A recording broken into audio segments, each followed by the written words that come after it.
احنا عاوزين ايه من رمضان؟ فلما تيجي كده تستحضر نصوص الشرع حوالين رمضان تلاقي بتدور في فلك المغفرة والعتق. ده اللي احنا عاوزينه. تقول بس نقول لك يا عم بس ناخد دي.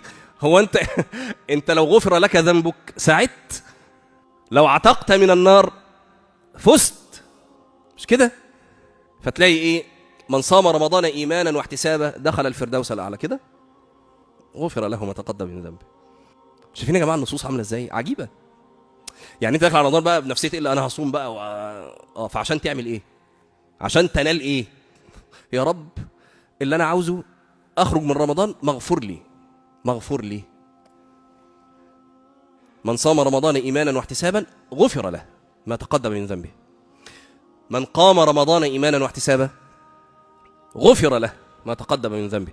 من قام ليلة القدر ايمانا واحتسابا غفر له ما تقدم من ذنبه. رمضان الى رمضان في حاجات كتير بقى مكفرات لما بينهن ما اجتنبت الكبائر. شايفين يا جماعه معنى الايه؟ المغفره بيلح ازاي علينا؟